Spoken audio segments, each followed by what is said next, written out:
Hi guys. Sorry about the delay. I was going to put up a noon starting screen, in celebration of Spooky Month starting, but unfortunately, it appears that the overlays were the ones causing a slight glitch in OBS.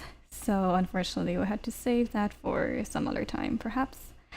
But either way, we're back to our original layout. So yay for no change.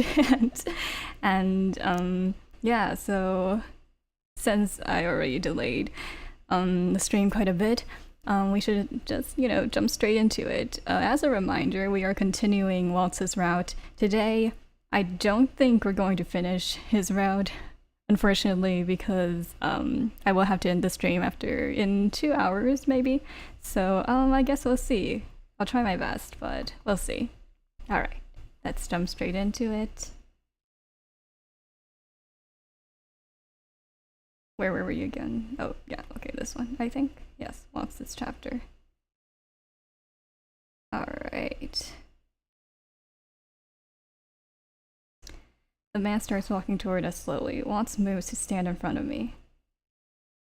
Hi! Hi, Yuzu! Thank you so much for dropping by. I'm currently playing it's in Otome game. It's called Cinderella Phenomenon, and we are on Waltz's route, which is also my favorite route. Like, just FYI. Alright. Oh look, he's being protected right now, but anyway. Princess, stay close to me. Oh, right, I completely forgot we were in the middle of dealing with this guy, okay. Good evening, Princess Luzette.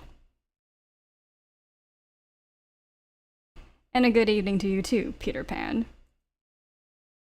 Gasp.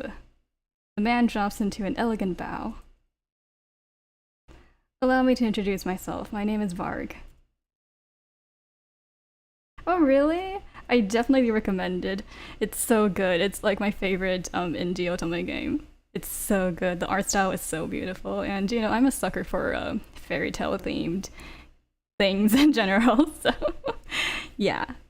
But there are going to be spoilers though. I mean, I believe Waltz's route is the one with the most lore, so you just tread carefully. What do you want, Varg? How do you know who you are? I love to stay in chat, but I have more important things to do. Then why did you come? The princess is coming with me. Oh, that's why, okay. Varg takes one long stride toward us. He taps the cane he is holding onto the ground. A surge of light emanates from the cane, then flares out toward us. Princess, go back to the Martian. Hurry! Waltz starts toward Varg before I can stop him. Yes, please do. Oh my god. And if you plan on like streaming it or anything, let me know, because I definitely want to watch. Varg raises his cane and twists it in one sharp movement. The light abruptly changes direction and slams into Waltz's side, throwing him some distance away. Waltz! Before I can step away, Varg has lifted me into his arms. He grins at me, almost wolfishly, before darting away from Waltz. No. Princess! Let me go! No can do, Princess. I let you go and things will get messy. What do you want from me? Are you I cannot even say the word. My blood runs cold as I consider the situation. Yes! Stream it! Are you a witch? That I am not. And do you expect me to believe you? You just used magic back there. I guess I did. Let me go! I squirm in his arms, attempting to kick and push him away from me. Varg abruptly stops with a grunt to let me down. This is my chance. I start to bolt away from him, but he quickly grabs my wrist and pulls me back. Not so fast. Get your hands off of me! I'm not here to hurt you, Princess. You sure don't act like it. After what you did to Waltz? He leans in toward me until he can look me in the eyes.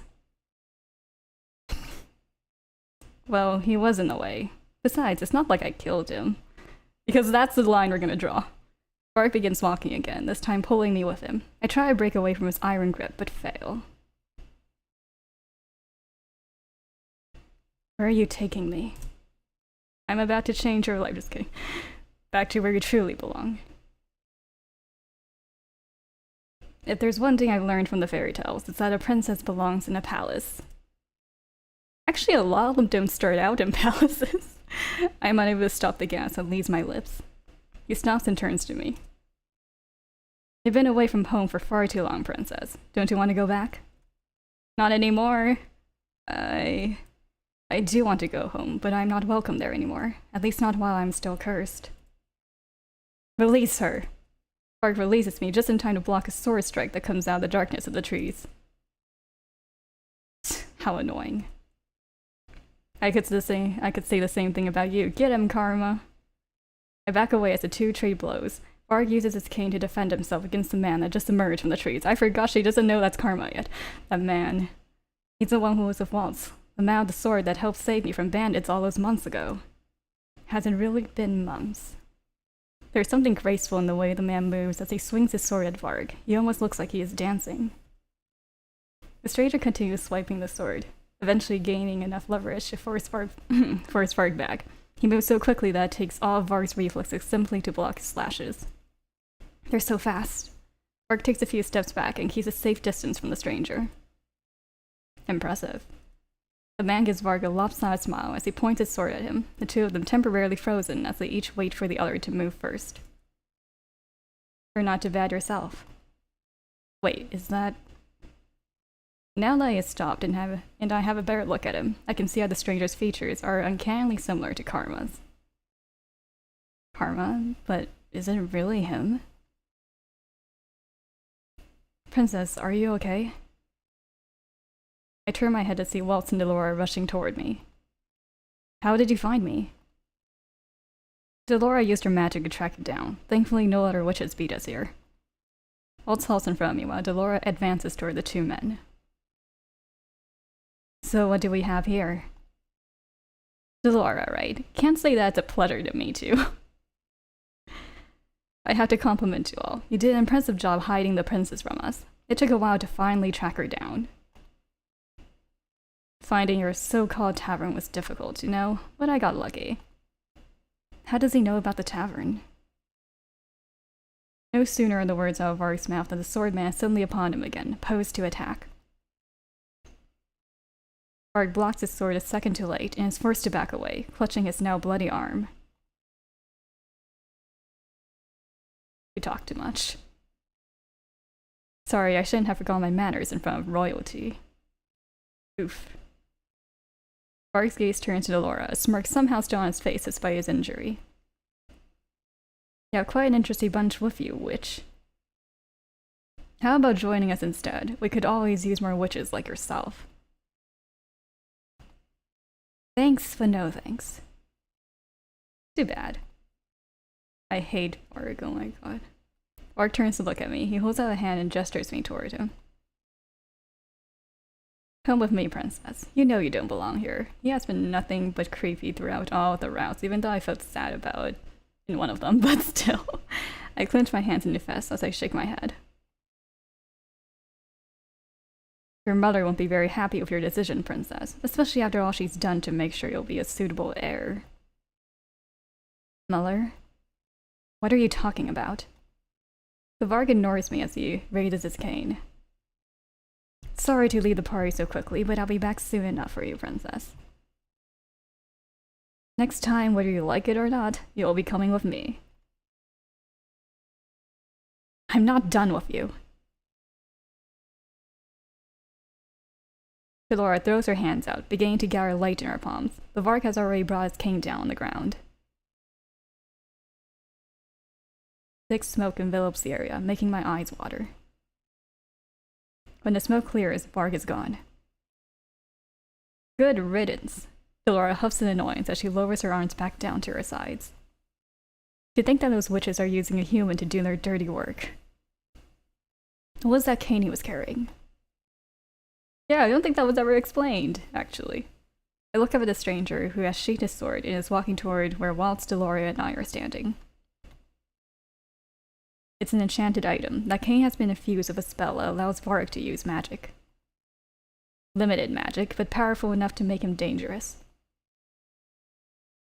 While it is far easier for a human to explore the kingdom without anyone getting suspicious. The stranger stands close enough for me to get a proper look at his face. I can no longer deny the resemblance I saw earlier. Karma, is that really you? Gasp. You have good eyes, darling.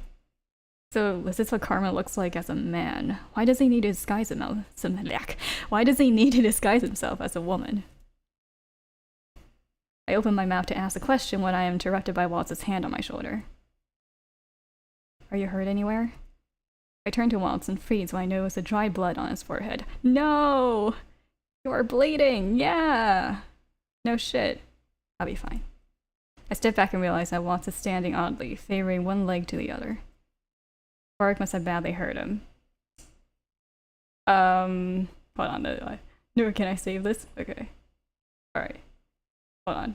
I totally forgot to prepare for this. I'm supposed to... I've already played this like once. So I'm trying to get all the good endings now, I guess. But I forgot what the choice was for this. It shouldn't be so hard. It shouldn't be so hard. I mean, there's a right choice indicator, right? I have it on. I should. What chapter are we even on? 5. Let's see. You shouldn't have come here. I had to. It's my fault Var got to you in the first place. Waltz forces a smile, but I can see the sadness in his eyes. I couldn't protect you at all. I'm so sorry. Aww. Why do you keep worrying about me? I'm not even hurt. What if something happens to you? Waltz smiles. He tries, with great effort, to mask his pain. I'm happy that you're— Yes, we got that right. Okay. I'm happy that you're worried about me, princess. It doesn't matter what happens to me, so long as you aren't hurt. How can you say that? Waltz's expression suddenly twists as he doubles over, his eyes glazed in pain. Waltz! Delora catches one of Waltz's arms, supporting him as she turns to address both Karma and I. We should return to the Martian. Rumpel needs to see to Waltz's injuries. Rumpel? I'll explain everything once we're back.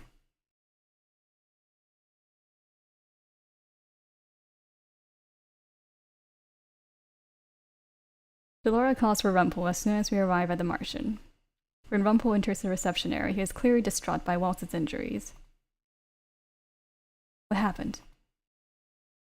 Heal first, explain later. I expect Rumpel to object, and surprisingly does nothing more than nod. Give him more credit, Lucette. Carefully, Rumpel leads Waltz back to his room so he can be treated. That is the one and only time I will defend Rumpel, but Delora looks in the direction Rumpel and Waltz have gone with a thoughtful look on her face. We're lucky that we have Rumpel here with us. Annis is good of herbs and small wounds, but Rumpel has experience of more serious injuries. Experience? What are you talking about?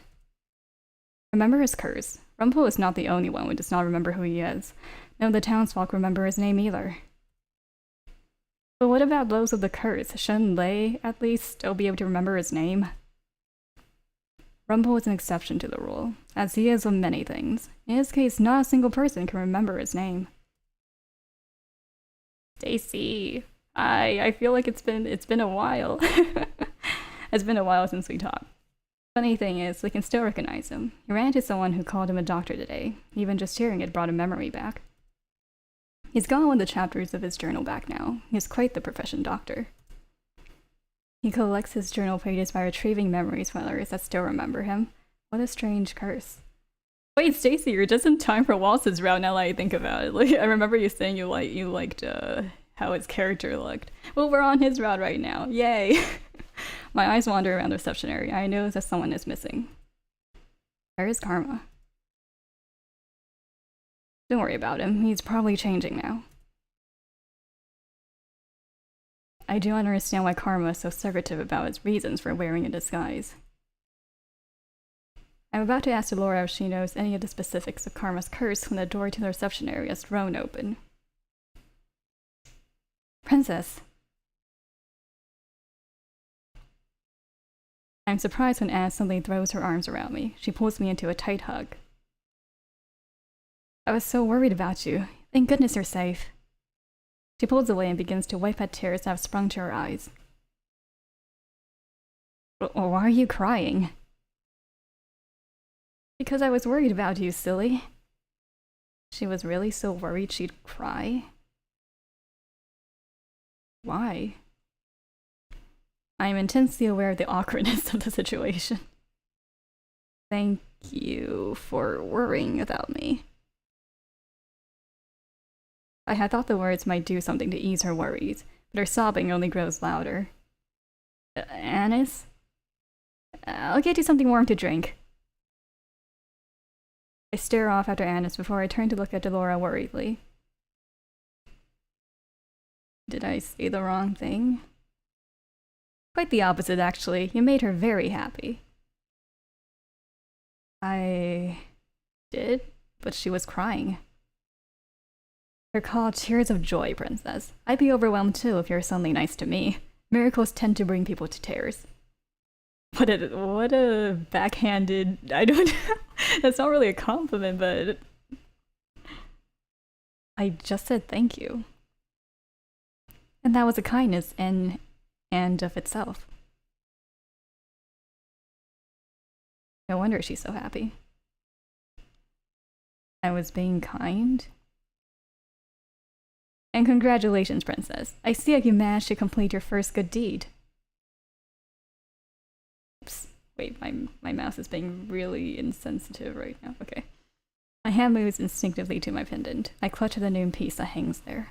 Wait, is that the second piece or the first piece? Oh, it's still the first one. I knew you could do it. You didn't even have time to celebrate yet. Delora smiles warmly. For some reason, it makes me feel strangely proud.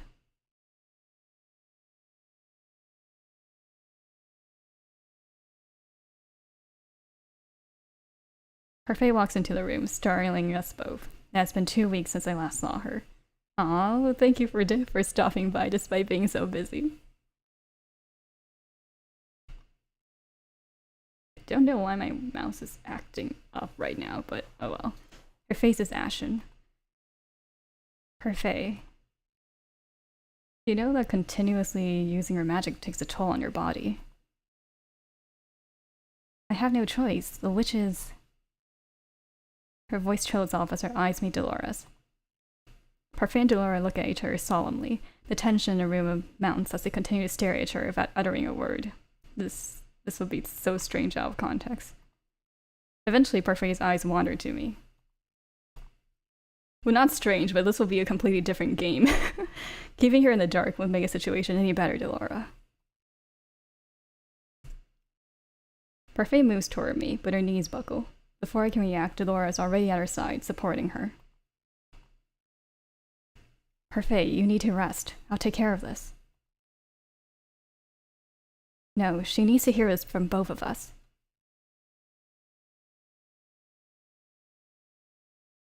What is going on? We wanted to tell you about this later, but we can no longer afford to wait. What is it? Delora helps Parfait to a chair. I tentatively take a seat opposite the two of them.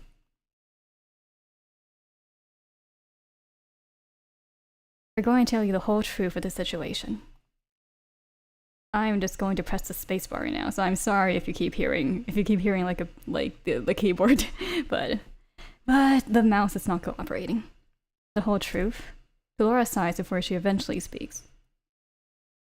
Do you know why I cursed you, Princess? Because you're mean, she would, Lucid would probably think. See? Some twisted sense of mischief. That's not the whole reason.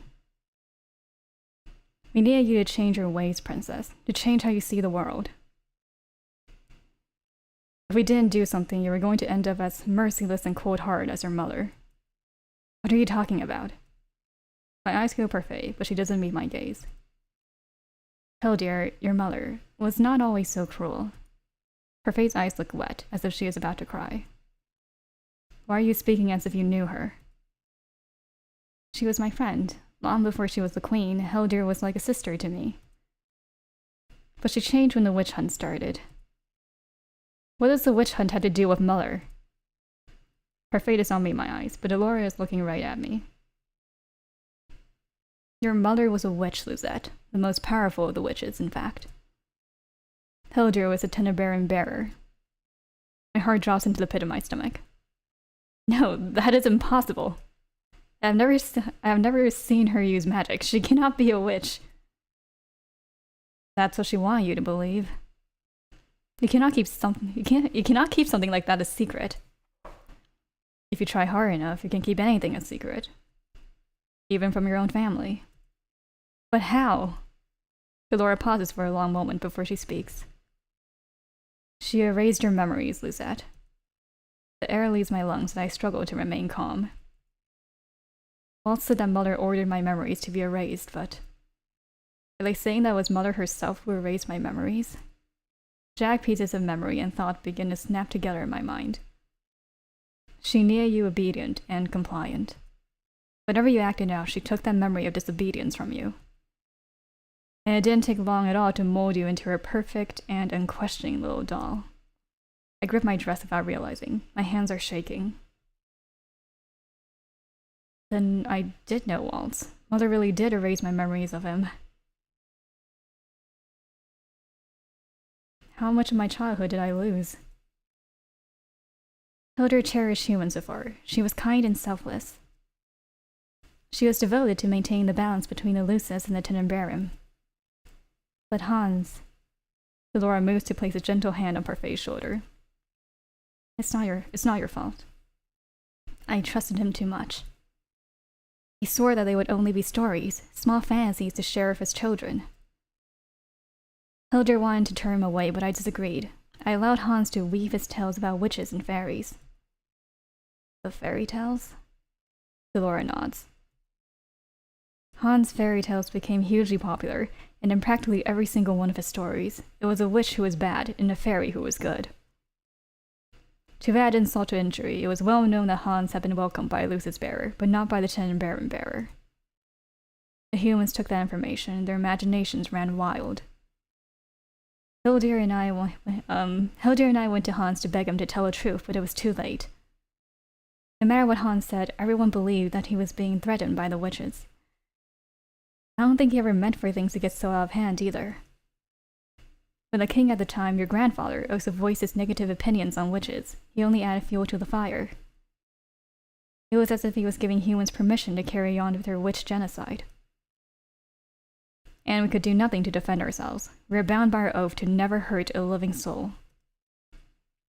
The witch hunt lasted for years. Most of us were slaughtered. All witches are bound to the Tenebrarum bearer through the Tenebrarum itself.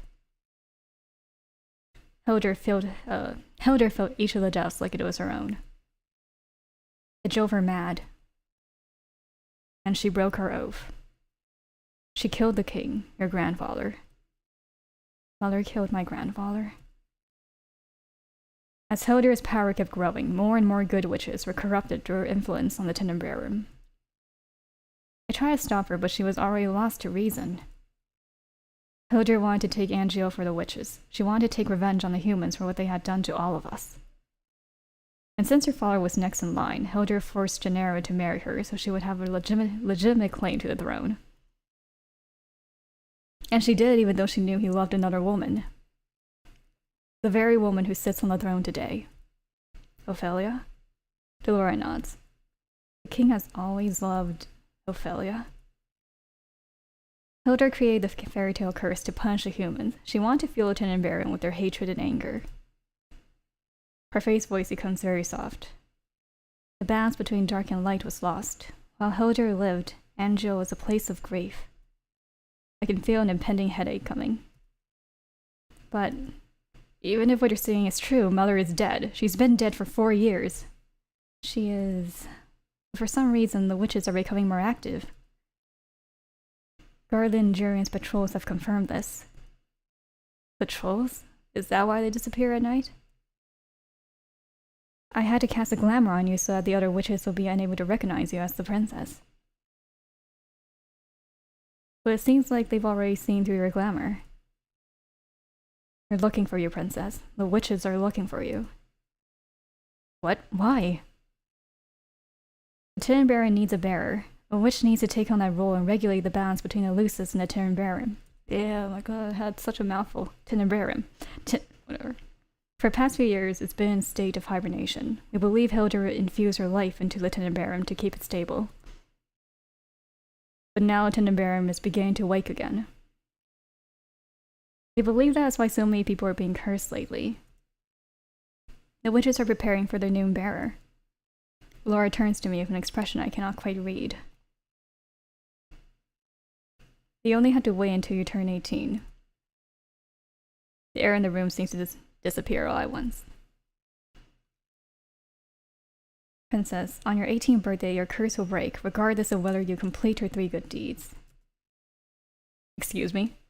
And you will become the Tin Baron bearer. You'll inherit that title and that power from your mother. Impossible. My heart is racing and I feel faint. Even if mother was a witch, I can't use magic at all. All halflings like you inherit their magic at 18. Halflings? No, I am human. Princess. Dolores' expression is grim as she speaks. We've been watching over you for a long time, Luzette. We know what sort of influence your mother had on you. The curse was a test. We needed to know that you wouldn't return Angio to what it was when your mother was queen. We can't allow another great war to tear Angio apart. Delora and I believe that there is still goodness left in you. You just need a wake-up call. Thus the curse and the 3 good deeds. We want you to see what you hadn't in years, to be exposed to the true reality of things.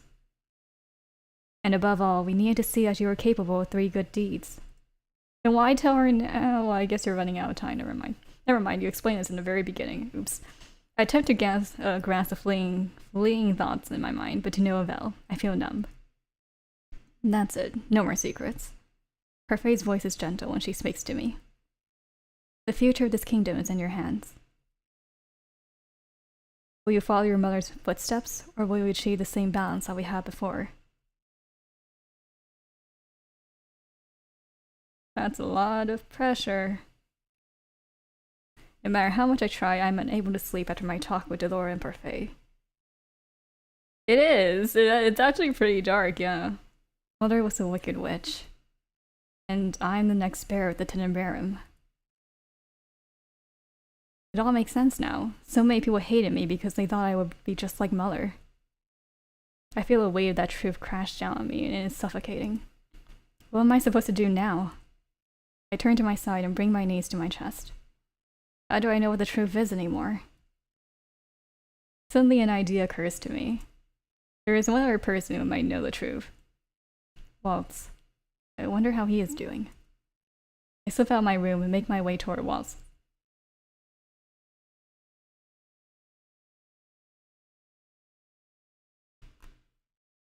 Waltz is sound asleep when I push the door to his room open. He looks so small on the bed. I pause to look at the hefty amount of herbs lying on the table. Those herbs. I remember Annis once told me that they help with pain. Rumpel and Annis have given Waltz a lot of them. Thoughts about the truth of my mother retreat to the back of my mind as I remember the encounter with Varg. Waltz would never have gone hurt if it wasn't for me. Huh. Okay.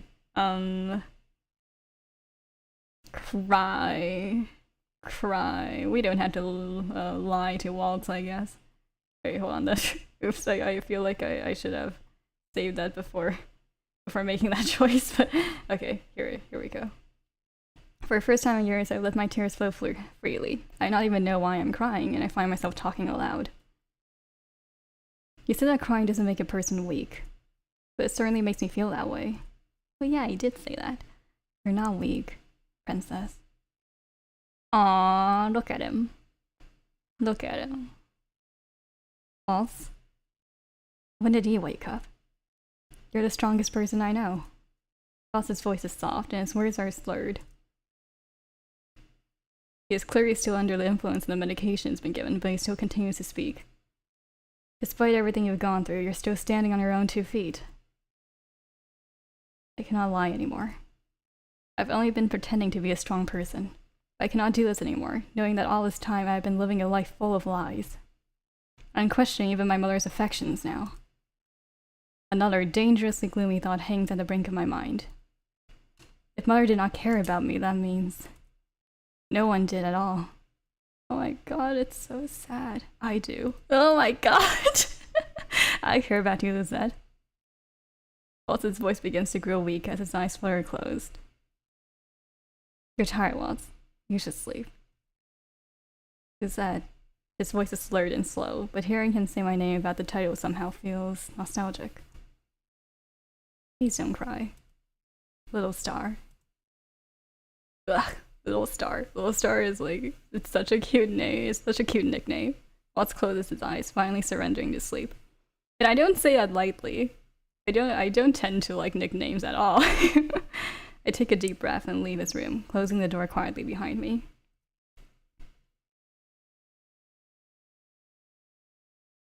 Right. Again. Okay. Abracadabra. Teach me how to do it too. A magician never reveals a secret, Little Star. You always say that. Please. The bolt. Just this one. Please, Waltz. On your birthday. I'll teach you how to do it on your birthday. Promise.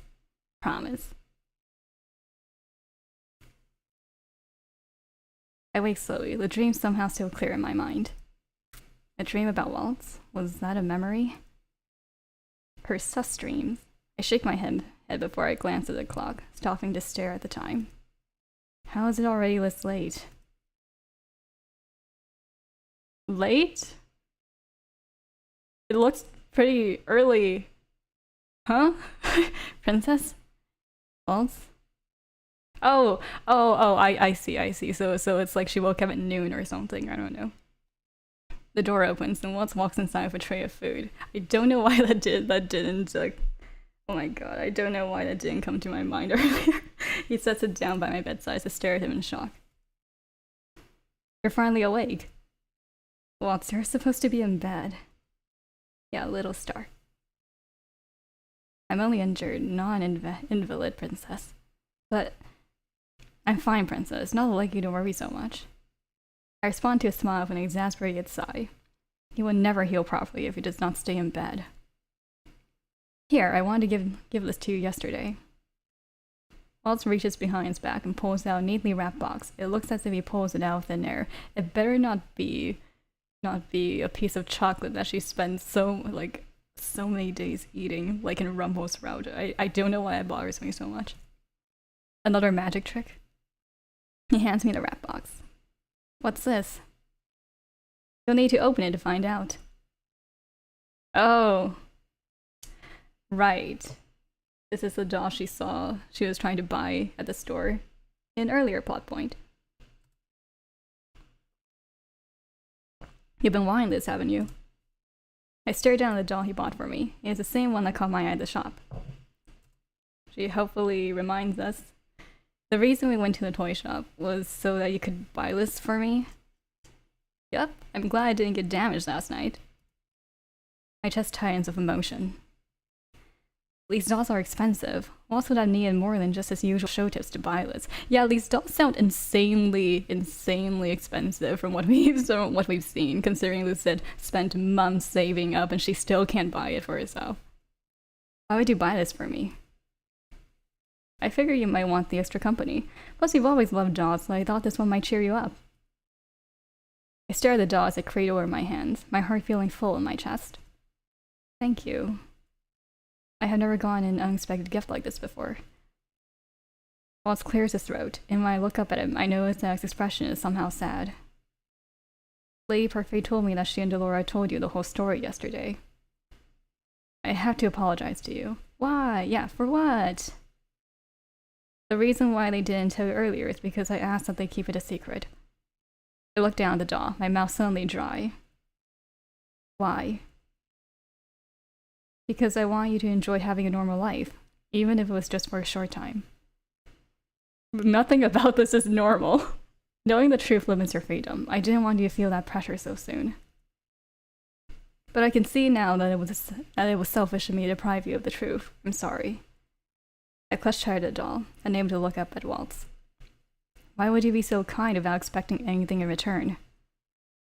Kindness doesn't always need to be paid back. When you do something for someone, they will always expect the favor to be returned. That's what Mother taught me. I mean, social norms, but she's not wrong there. When I have experience, no one is ever kind without expecting something in return.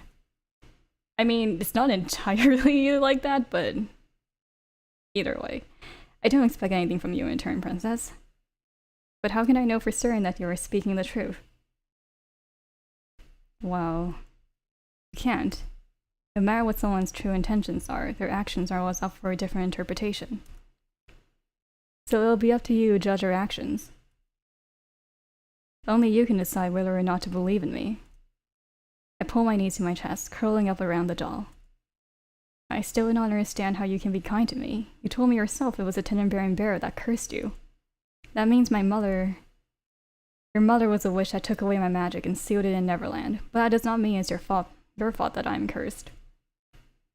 You are more than just Hildur's daughter, Princess. You are your own person. I know for a fact that you are capable of more goodness than Hildur ever was. Waltz gestures toward my necklace. You're only 2 good deeds away from breaking your curse, even though it'll be broken anyway, so why even try? I would not have accomplished the first one without your help. In fact, I have done nothing to help you break your... My voice trails off as my thoughts begin to come together. Waltz, to break your curse, you need to find Tinkerbell in Neverland, right? What do they look like? Neverland is a gold box with a carving of wings on the top, and Tinkerbell is the matching key. I sit up abruptly. You have to go to the palace. Waltz stares at me, his expression clearly perplexed. What? Why? Because I know where to find Tinkerbell in Neverland.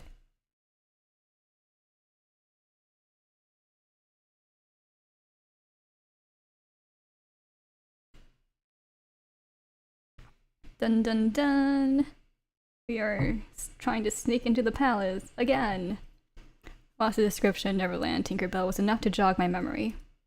A long time ago, Mother gave me a box and a key that matched Waltz's earlier description perfectly.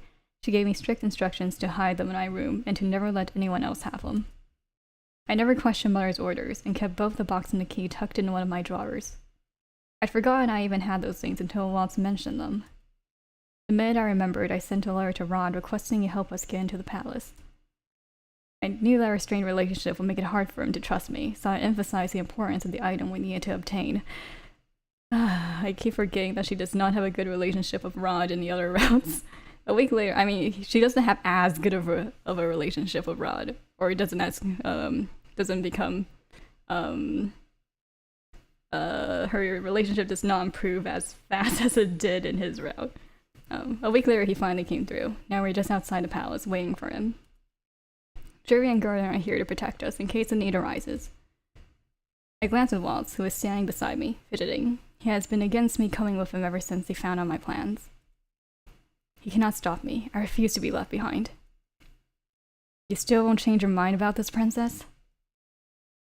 You know the situation with the witches. It's not safe for you to be here. It's not safe for me anywhere outside the Martian, and you know that. Besides, how do you plan on finding Neverland, Tinkerbell, without me? I'm the only one who knows where they are. Like I said, if you would just tell me where they are, I can go on my own. There's no need for you to put yourself in this much danger. I'm going and you cannot stop me, Waltz. I mean, you guys are already here, so... Princess. Oops. I turn to face him fully. This is my choice, Waltz. I want to do this. For a moment there is silence between us as Waltz studies my expression. He eventually sighs and shakes his head. I should know by now that there's no change in your mind when you're determined to do something. Just promise to stay close to me, okay? I nod absently as I feel around my pocket for a small object. A vial that Parfait gave me that Parfait gave to me before Waltz and I left for the palace. She said that it should help us when the need arises. It's a shame that neither Parfait nor Delora could be here due to their urgent meeting with the fairies. During Gurren finally arrive with Rod. Ready? I can only nod and reply. Hopefully nothing will go wrong. We make our way through a secret passageway. I've heard the secret passageway from the king before, but this is the first time I've ever been here. Now why would that ever come up in conversation? I say that this was built as an escape route should the need to evacuate the royal family arise, but there we go. Always read before we comment, alright. Only the commander of the Order of Caldera and the king know about this palace. This place. Jeez. Rod, how do you even know this place? How did you get a key? I thought that only the king and Sir Alcester had copies. It was Lady Parfait who showed me this place and gave me the key. Look at Stevie. It's so cute. I can't leave the past and attend on normal circumstances, so she suggested I go through here whenever I needed to get to the Martian. Then, how was she able to get a copy of the key? You should ask her that yourself. Anyway, you haven't even told me what you needed from your room. It is an item that will break Waltz's curse. I see. I see. Why did it take you so long to respond to my letter? Because I didn't want to talk to you. Oh, the palace has been on high alert since last week. Why? Ross stops and looks at me. The hesitation is clear in his eyes. Did something happen? A week ago, the king received a letter, a warning. A letter? It said that 3 days from now the king will be judged and convicted. His crown will be given to one more worthy. I stare at Rod with slow understanding. 3 days from now? But that date... Your 18th birthday. I continue to stare at Rod in disbelief. This cannot be a coincidence. But a new king? Do you think someone is specifically targeting my father? We all know that royals are always in danger. True. But this threat has made the king especially nervous. Are the witches involved in this? The science that falls within the tunnels is heavy. They think there is a good chance they must be. That's why the Order of Caldera has tightened security. We continue walking in silence. Eventually, Rod points at something ahead of us. Here we are. The dim light of the tunnel illuminates a rusted door that leads into the palace. Rod looks around warily, while Waltz and I quickly duck into the shadows of a column. The guards will be doing their rounds on this side soon. We need to hurry. Right. The hallways are thankfully quiet as we traverse them. Rod did a good job of scoping out the times of patrol. Eventually I reach my room. I stop at the door to my room, suddenly overwhelmed by nostalgia. It has been so long since I have been in my room. Is this Emmeline's room now? No. By the king's order, your room has been untouched since you were cursed. Then what has become of this room? Did you not hear that it's been untouched since your curse? I look at Rod in shock as he studies the door to my room with a complicated expression on his face. I think maids are sent in there to dust occasionally, but otherwise everything should be just as it was before. But why would the king keep the room as it is if he does not remember me? I turn back to the door thoughtfully, then glance at Rod. We can handle the rest. You should leave before you draw any unwanted attention. I do not want to get you in trouble. Trouble. Don't worry, we will figure out a way to get back to that passage without alerting anyone. What? You've changed. What do you mean by that? You never would have cared about someone else's safety before. Rod turns to leave before I can respond. Be careful. Thank you. Dora and I will stand outside. Make it quick. I nod Jeremy before turning back to the door and turning the knob. I glance at Waltz and he nods at me. I take a deep breath and open the door. Dun dun! Rod told me that my room had been untouched since I left, but I was not expecting it to be like this. Nothing has changed. Nothing out of place. There's not even a speck of dust on the dolls on my shelves. Who's that? I'm confused as to why his room has been untouched. Certainly the king would have thought to do something else with it. Or in the very least, he would not have maids coming in consistently to clean it. But I cannot let myself linger on the questions. I have no time for them.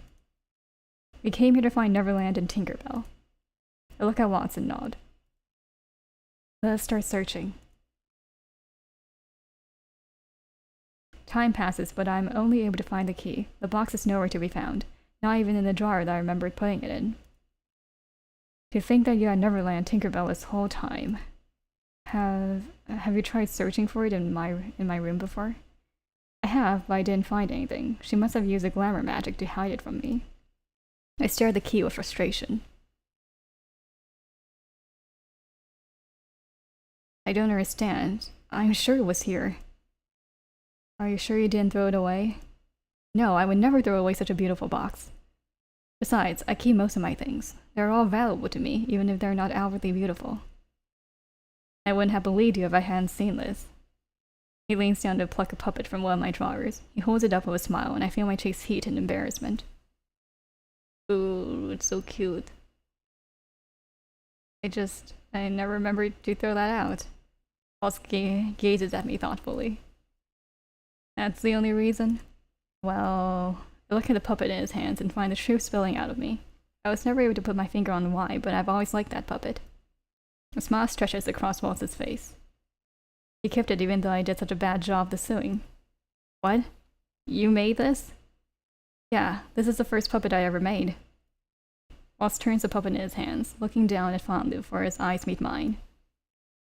You were the one who taught me how to sew in the first place, you know. What? I was the one who taught him how to sew? I stare at the puppet.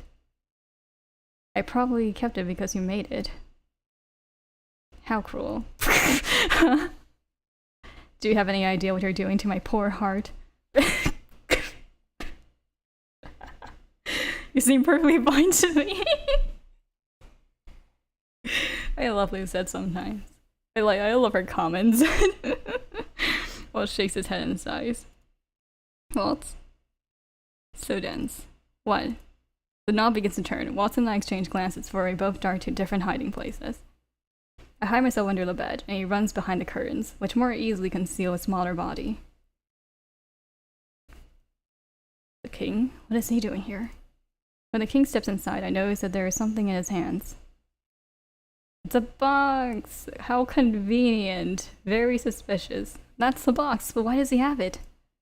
I look at Waltz and he gives me a small nod, affirming that it is indeed Neverland. Who's there? Show yourself now if you don't want to get hurt. The king unsheaths his sword. Does he just carry his sword around in his own home? What shall we do? I look at Waltz, who signals to me to stay in place. He mouths something. I think he might be saying that he means to find a way to get us out. Is Waltz going to sacrifice himself again? Will he be alright? Should I trust him? I feel like we should trust him. We should. Yes. There's no reason not to. Okay. I nod at Waltz. Okay. Hopefully that was right. Okay. I nod at Waltz. He steps out of the curtains and raises his hands in surrender. Forgive me, Your Majesty. I know you. You were Hilder's apprentice. Waltz, was it? What? I remember then that Waltz hadn't worked. I mean, I'm whatting at the fact that the king just easily recognizes him, because I thought he was just gonna recognize him as like the street performer or something. I remember then that Waltz had worked for Mother, so naturally the king would know who he was. But the king also goes out on like visits into the town, right? Has he never seen Waltz's performance before? I mean, I thought Waltz was pretty like well liked, at least in his like his area. It's been a while, Your Majesty. I'm honored you still remember me. Yes, it's very strange. You haven't changed. Not at all. So Hilda really did curse you for betraying her. Betraying her? Betraying her how? The king places his sword back in its scabbard. I have no idea what you are doing here now, but... The king surprised us both by getting down on one knee and bowing to Waltz. Your Majesty, you shouldn't... I was never able to thank you after war, so thank you. You did so much for our kingdom, Waltz. So, thank you. We owe you our lives. If only all witches were as good as you. Oof. The king stands once again, his posture stiff and straight. There are more of us than you think, Your Majesty. I'm lost. What are they talking about? But I didn't do it for the kingdom. Waltz turns to look at me suddenly, a small smile on his face. I did it for her. Her? Who are you talking about? Waltz nods his head at me. It's alright, Lucette. I slide out of my hiding place and stand in front of the king. It's been months since I last saw him. The king's eyes widen as he looks at me. You're that girl from the gates. You remember me? It's more like I find it impossible to forget you. What? I have a lot of questions for the two of you, but the most important is why you are both in his room. Regardless of the fact that I know you, Waltz, you have still broken into the palace. You would not have done it if we did not have to. I steel myself for further scolding when the king turns to look at me. That box you're holding, we needed to break Waltz's curse.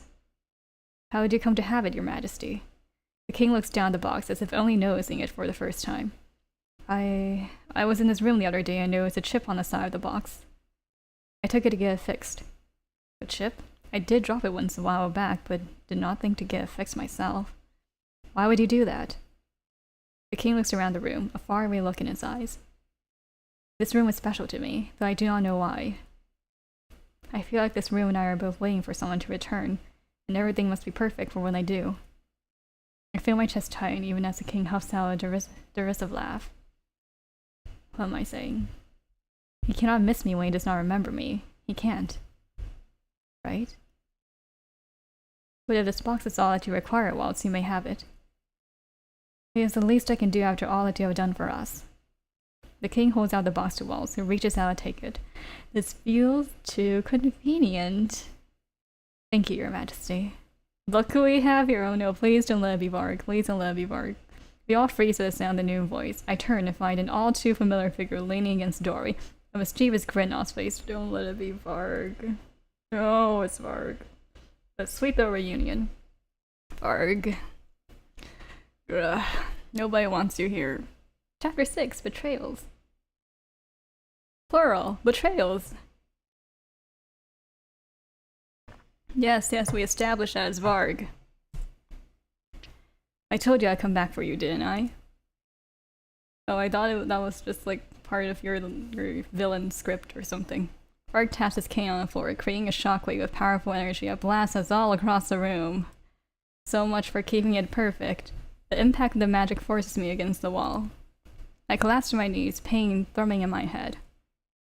The king collapses somewhere nearby, and I hear the crack of the box as it lands on the ground a few feet away from us. Waltz holds out his hand. I take it, and he helps me back to my feet. Lucette, are you alright? Yes. Lucette? The king looks at me quizzically, but his gaze does not linger. He looks toward Varg, his eyes narrowed. Did the king remember who I was? Your Majesty, are you hurt? The king shakes his head at Waltz before turning his attention to Varg, his eyebrows furrowed. Who is this man? Your Majesty, this person is working for the Wicked Witches. What? That sounds like a club, the Wicked Witches. Wait, what happened to Jerry and Garland? They were just outside the door. What did he do to them? Varg cocks his head to the side. Who? The guards just outside the door. I'm sure they must have hid themselves when they saw the king coming to this room, but they still should have been able to see Varg coming. Guards? I'm afraid I don't know what you're talking about, Princess. Varg seems like he is telling the truth, but I cannot trust him. Please, let them be safe. I see Neverland a few feet from us. I can try to grab it, but Varg will probably thwart my attempt with magic. I had to wait for an opening. I'll distract him. While I do that, the both of you need to run. What? I eye Varg. He looks at the three of us with his lips slightly quirked, as if he is amused. This isn't the time to argue with me, Lucette. I mean...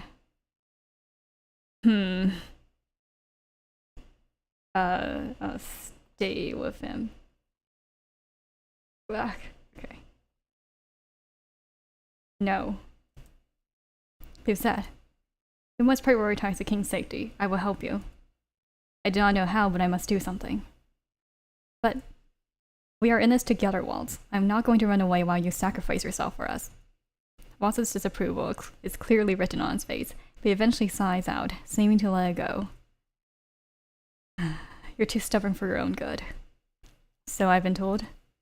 I turn to the king and place a hand on his shoulder. Your Majesty, leave this to us. You had to escape somewhere safe. This does not involve the king. It's me that Varg wants, after all. The king shakes his head as he removes my hand from his shoulder. He stands up and moves in front of us before pulling his sword from his sheath. Your Majesty, what kind of king would I be if I stood back and allowed 2 children to protect me? Varg looks amused by our conversation. He's always amused. You know that I'm not letting you get away this time, princess. It doesn't matter who stands in my way. For fuck's sake. Father, his cane is enchanted. You cannot hold him with just a blade. Father? I'm at a loss for words. It's been a long time since I called him that. Much to my surprise, the king's lips pull into a soft smile. You said that at the gates that one day when you were seeking an audience with me. I've not been able to forget that day. Before I can say anything in return, a familiarly smooth voice breaks the ensuing silence. Oh, I wonder where all these voices are coming from. Ah! As if Varg wasn't worse enough. A familiar man steps into the doorway. He inspects everyone in the room quietly. Nephros. Your Majesty? Quickly, summon the knights. We have an intruder in the palace. He gestures at Varg, who looks unperturbed. An intruder, you say? Sir Nephros turns to Varg. At first his expression is impassive, but then slowly his lips begin to edge into a sly smile. You're such a ruffian, Varg. Look at all of this property destruction. I only gape at Sir Nephros in shock. If he knows Varg, then he is most certainly affiliated with the witches. You know this man? Explain yourself, Nephros. We are all thrown off guard by Sir Nephros' laughing. Soon his laugh becomes a mad cackle. There's a strange brightness in his eyes that sends shivers down my spine. My apologies, Your Majesty. I'm just amused at my servant's atrocious behavior. At ease, Varg. Sir Nephros gestures at Varg, a sign command to lower his cane. Varg obeys him before moving to a corner of the room and leaning against the wall with disinterest. Don't worry, Your Majesty. You're not the one we're after. What? Sir Nephros turns a sly smile on me, and I instinctively take a step back. The princess is a lady we need to escort. Escort? Princess? This girl is a princess? That's correct. It's a shame you can't remember your own daughter, even though she stands right in front of you. Enough of your vagueness. Explain yourself. The king's grip on the hilt of his sword tightens. I'm not obliged to explain everything to you. Try thinking on your own for a change, Your Majesty. Nephros! Sir Nephros ignores the king's outburst and turns his attention to Waltz. He visibly stiffens, and his sly smile contorts into a grimace. And look what we have here. I see that the traitor has returned to the palace. Waltz stares at him, looking puzzled. Sir Nephros tilts his head to the side and offers Waltz a lopsided smile. You still look the same as you did back then. I don't think it was possible for you to grow any weaker, Waltz Criswell. Nephros, I see. Waltz suddenly looks melancholy as he stares at Sir Nephros. Waltz, what is going on? This man's real name is Myth, and he is a witch, same as me. It appears that he has been using a powerful glamour to conceal his real identity. If I hadn't been cursed, I would have been able to tell right away. I would not give yourself so much credit, Criswell. Waltz narrows his eyes but says nothing. I glance between the two of them, confused. But how do you know him? He secretly worked for your mother, practically worshipped her. I was the only other person who knew of his existence as a witch outside the Tidden Bearer. A witch? I trusted you, Nephros. The king says the words through gritted teeth, his face contorted in anger. Sir Nephros flicks the rest. It is a dismissive gesture, and he still looks amused. What a hypocrite you are, Your Majesty. He eyes Waltz. You're willing to play nice with some witches, but not others. This bias is what drove us witches to madness in the first place. Sir Nephros faces the king with a grin. You human hypocrites are so easy to manipulate. It is pathetic. Nephros. The king charges towards Sir Nephros with his sword held high. Your Majesty, don't! The king's sword never touches Sir Nephros. Sir Nephros only has to hold out his hand, and suddenly an invisible force pushes the king back. He crashes into one of my shelves, knocking down my dolls. Your Majesty! I quickly run to his side to help him up. Thankfully, he does not seem to have any major wounds. To think there was a witch working in the palace the whole time. And not the good kind of witch either. I was too careless. Rejoice, your majesty. I still have more surprises for you. I would never forgive this betrayal, Mythros. Betrayal? I'm afraid you have been played for a fool this entire time, your majesty.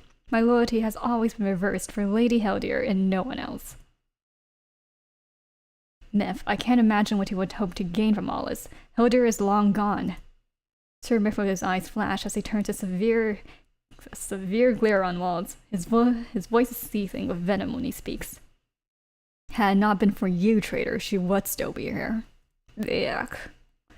The king mentioned Waltz's betrayal. Sir Mythros called him a traitor. What exactly did Waltz do? Sir Mythros beckons me forward with a gesture of his hand. Now, if you please, princess, come with us if you don't want them to get hurt. Waltz immediately stands in front of me. I won't let you take her. In your current form, you don't stand a chance. I will make certain that you never break your curse, Waltz. This whole thing was set up. A trap, see? I'm sorry, Waltz. This is my fault. No, it was mine. The reason we came was to break my curse. My eyes once again flit to the box on the floor. Neverland is just a few steps away from me. Neverland.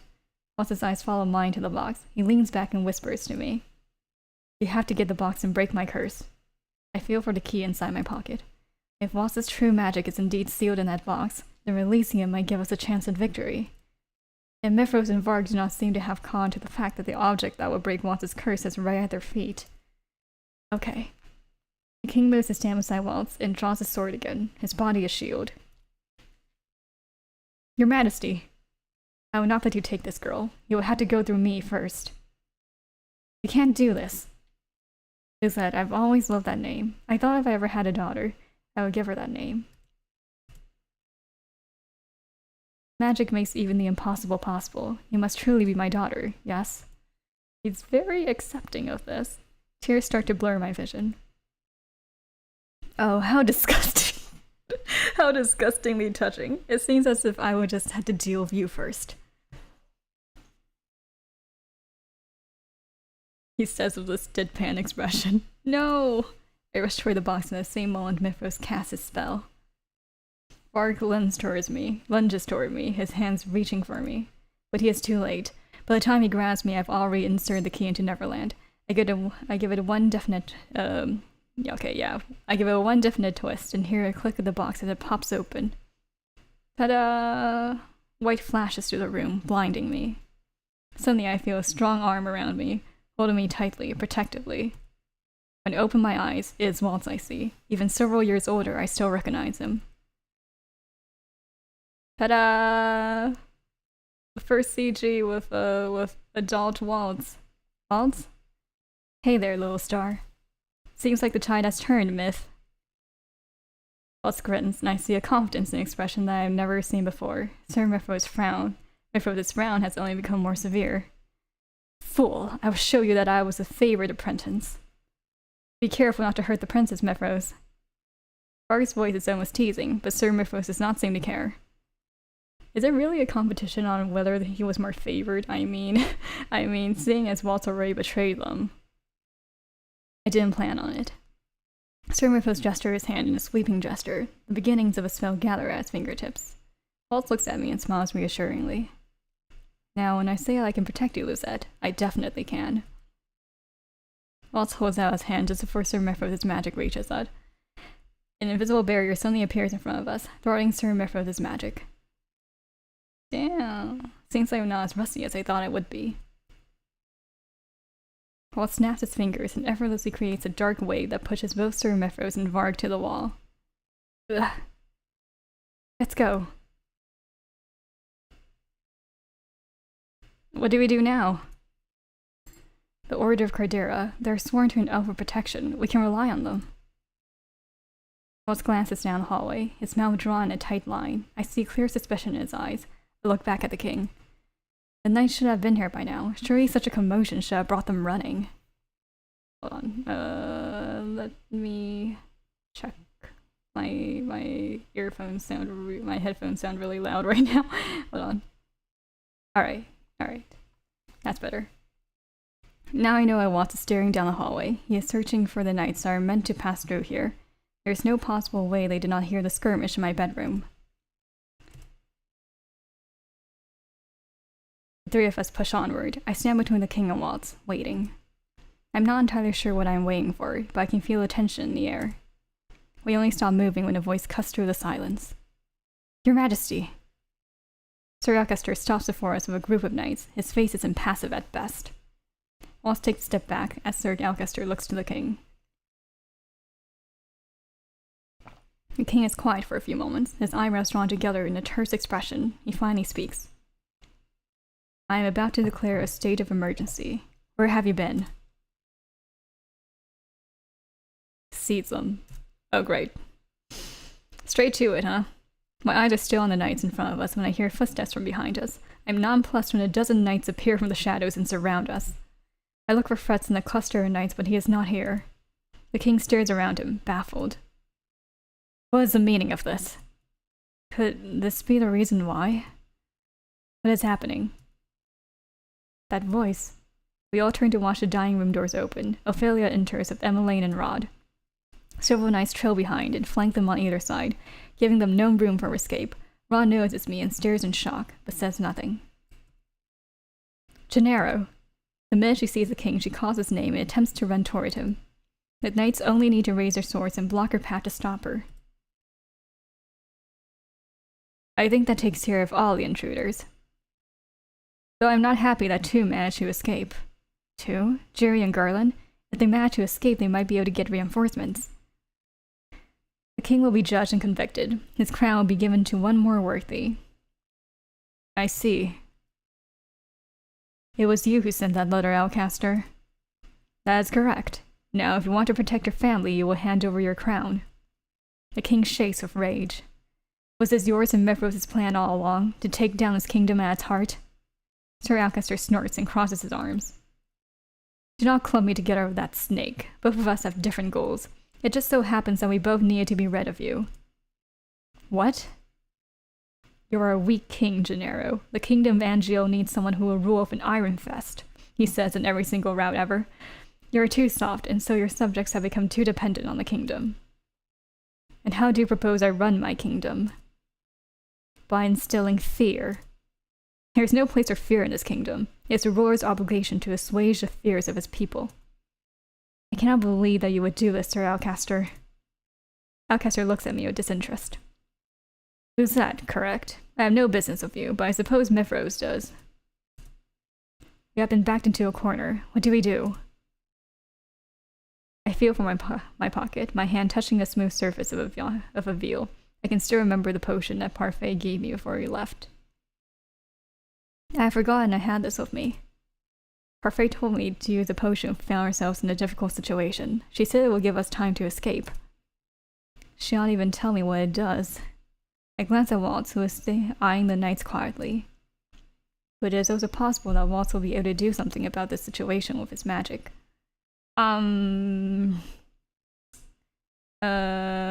let's take matters into our own hands. Use Parfait's potion.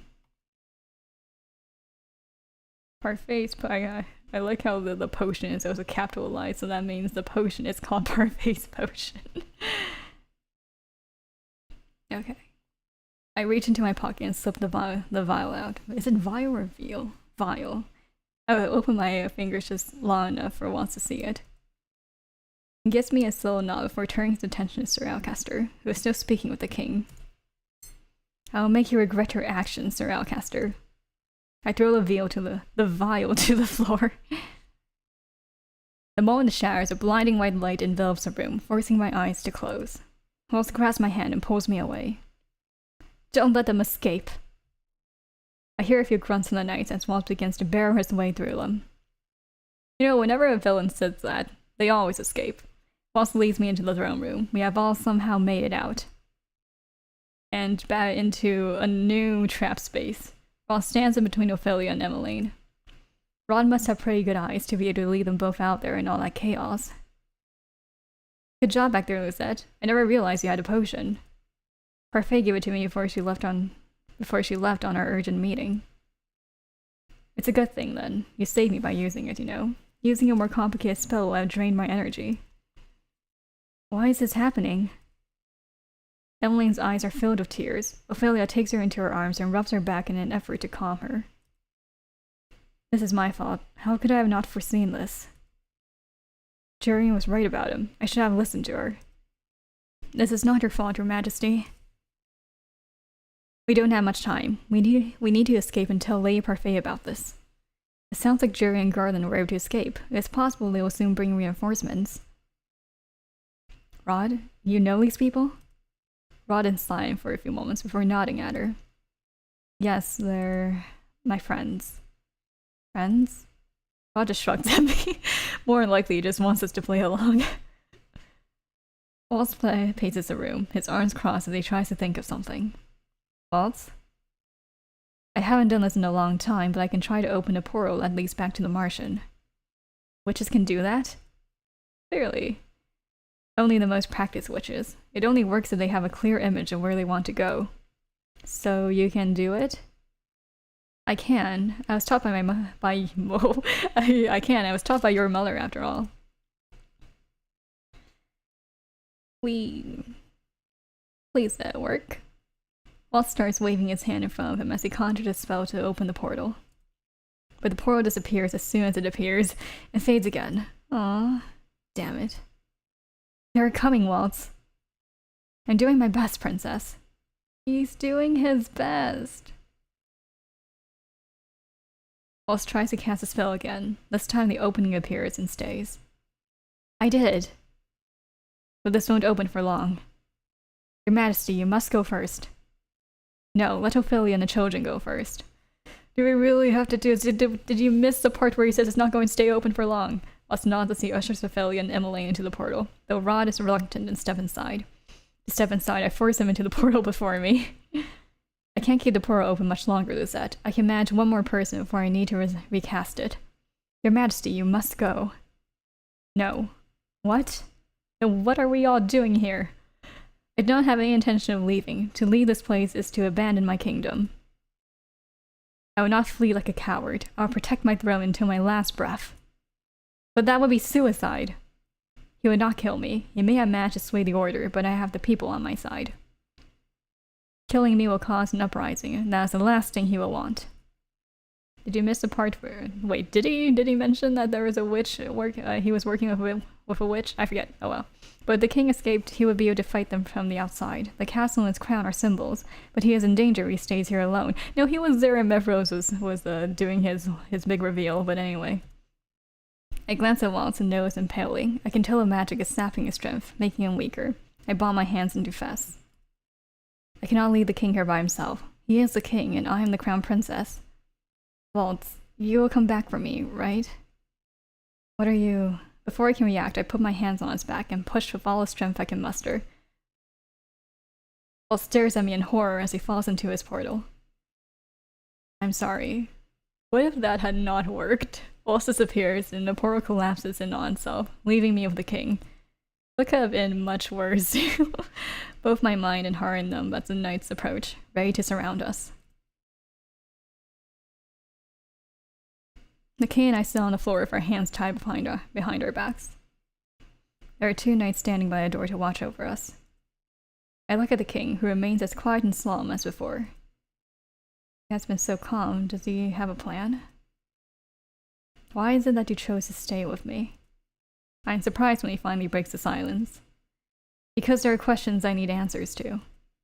Besides, I cannot just leave you here. I have many things I need to ask you. King Jinra falls silent as he stares at me. The gold of his eyes clearly reflects my own. I never realized how similar our eyes were. Is it true? Are you really my daughter? Yes, I was given the fairy tale curse and turned into a peasant. My title was stolen from me and from the minds of the people. No one remembers who I am anymore.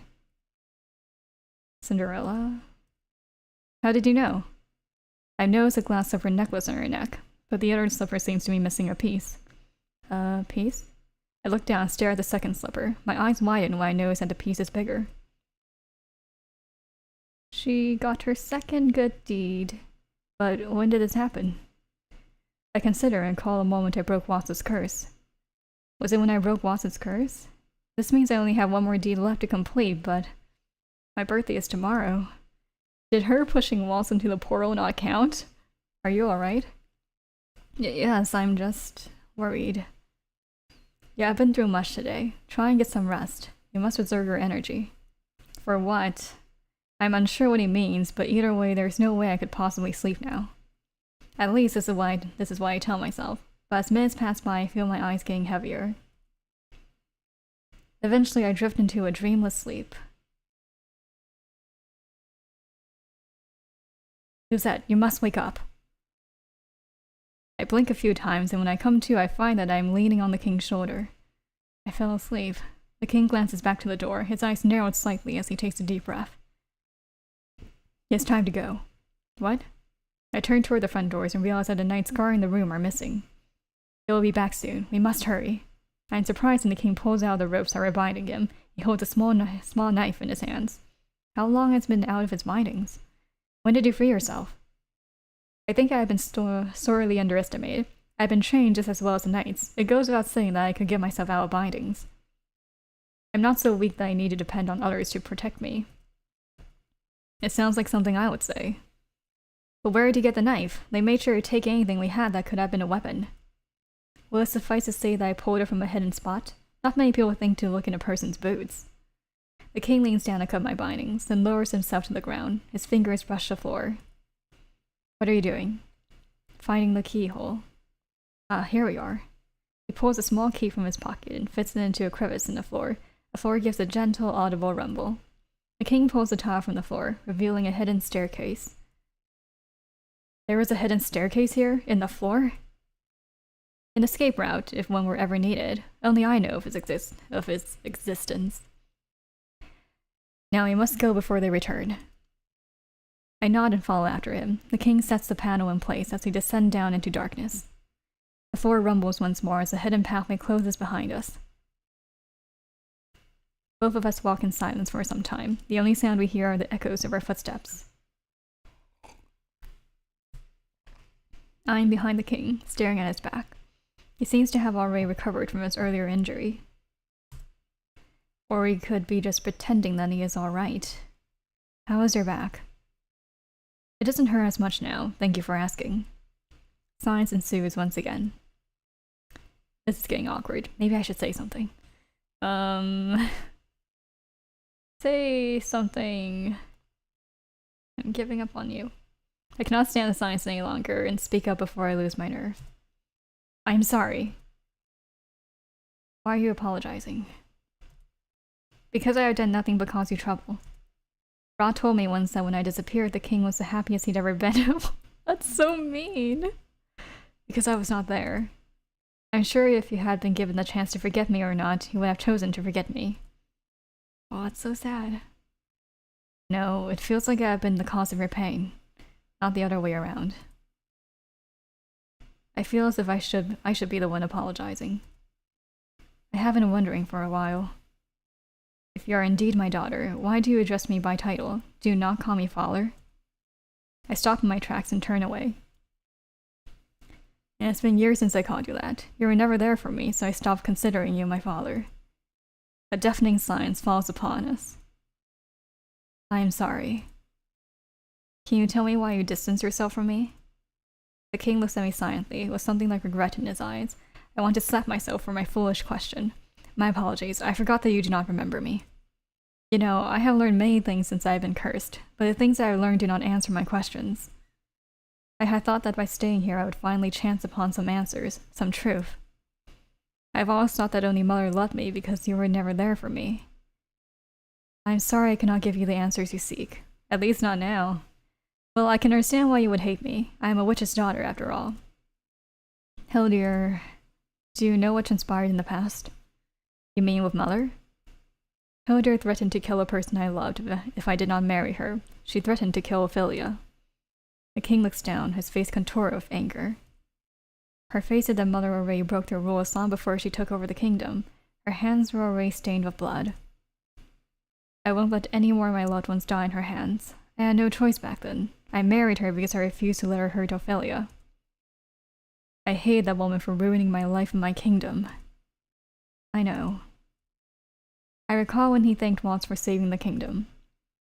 Can you tell me who Waltz is? Waltz? He was Hildyr's apprentice. He was powerful, considered the second strongest among the witches. Really? He was a child prodigy. That's why Hildyr ordered his family killed. Oh, jeez! When they refused to give him to her. Waltz didn't find out about that until much later. I do not remember this part. Jeez. Mother killed Waltz's family? I cannot believe this. Just how many lives did she take? When he did find out, he betrayed Hildyr. He divulged her plans to the fairies and helped them defeat her. I gave him a copy of the key to the secret tunnel so that he could deliver it to the Lucis bearer. So that's how Parfait got the copy of the key. Then Hildyr cursed him for betraying her. I do not know how you two know each other, but it's very obvious to me that he is loyal to you and cares about you. He was the type of person that expressed that loyalty plainly, so I can tell. I do not know why the king decided to comment on such a thing, but my cheeks are suddenly warm. You care for him. Do I? He is a good man. How did we even get to this conversation? So is he pre-giving them their blessing? I mean his blessing. The two of us are still walking when the king suddenly stops. I nearly bump into him. Ah, here we are. This should bring us into a passage that leads into the gardens. I follow his gaze to a rusty door. He slowly approaches the door. Stay close to me. I nod at him. He turns and oops, sorry, Gennaro. Okay. He turns the knob and pulls open the door. That's the king and I only gape at the sight in front of us. It is the last thing we expect to see behind the door. Mother? Dun dun dun! Chapter 7, The Witch and the Crystal. I feel I cannot trust my eyes, because it is indeed Mother standing before us. Oh, she's not standing? She looks the same as when I last saw her, like she has just been sleeping all of this time. Wait, she's standing? Or do they mean the crystal is like standing? What is Hildyr doing here? Is that the crystal in Tenebrarum? She looks like she has been trapped inside a crystal, but how? No, she passed on 4 years ago. This is impossible. A lovely surprise, isn't it? The king immediately moves to stand in front of me. Sir Mefros saunters toward us with a wide smile on his face, looking unperturbed. Isn't she exquisite? Even in slumber, she is still so beautiful. What is the meaning of this, Mefros? When Mefros does not answer, the king reaches for his knife and frowns. What exactly are you and Alcaster planning? I am offended that they are associating the two of us. My goals are different from Alcaster's. My only wish is to see my queen again. Alcaster is the one who is after your throne. What are you going to do with Mother? I plan to revive her. What? I stare at Sir Mefros, shocked. Revive Mother? Is it even possible to bring back the dead? She is still alive, dear princess. My queen is only sleeping. Her link to the Tenebrarum has allowed her to survive all of these years. She infused the last of her power with the crystal and merged with it. She was wise, yet even as its light grows dimmer, so too does the light of her life come close to being extinguished. Once you have fully accepted your role as a new bearer of the crystal in Tenebrarum, her link with it will be severed, and she will die. That's why I need you, princess. I need your powers to bring her back to life. He just gave us, like, he just kind of explained to us how to defeat her, but okay. But what? On your 18th birthday, you inherit the crystal's powers, and with that power you will revive my queen. Isn't this what you've always wanted? To have your beloved Mother back? It is true that I have always wished for Mother to come back. But Delora and Parfait told me the truth, and now that is the last thing that I want. What if Mother ruins the kingdom once again? I will not let that happen. I will not let my kingdom fall into darkness again. The king charges towards Sir Mefros with a knife in his hand. That's not very smart. But Sir Mefros easily sends him flying back with a flick of his wrist and a magic spell. The knife falls to the ground just a few feet from where I stand. Your Majesty! I am about to run to him when Vark steps out. No, not you again! When Vark steps out of the darkness of the room and points a sword at the king's throat. Don't move, princess, otherwise my hand might slip. I freeze in my spot. Has he been here this whole time? Now, princess, you have an important decision to make. Help me revive the queen and save the king, or run away and he dies. My life is nothing compared to the lives that would be lost if Hildir is brought back. I would gladly trade my life for any of the lives she would steal. Foolish king, you cannot gamble with your life when it is no longer in your hands. Sir Mifros growls at the king before facing me once again. He flashes a crooked smile. How about it, princess? Jesus.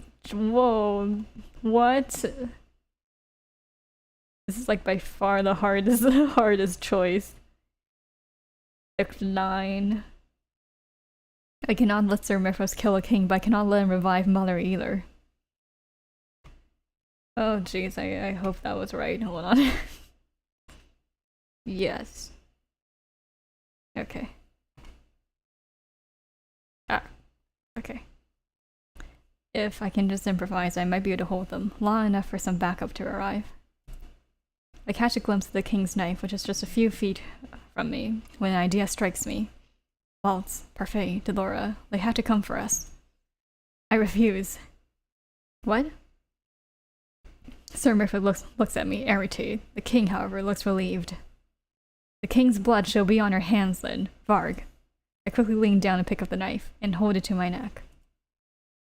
Princess, what are you planning to do with that? Put that down before you hurt yourself. Let the king go, or I will kill myself. I know you need me to revive Mother. Do not take me for a fool, princess. I know you do not have the courage to die a martyr. Annoyance simmers within me. Oh, are you sure of that? I swallow as I press the blade to my neck. I feel a sharp edge cut through skin, but the blade does not go deep enough to hit any vital parts. I cringe as my body gets racked with pain and terror, and tears blur my vision. I am scared. You fool!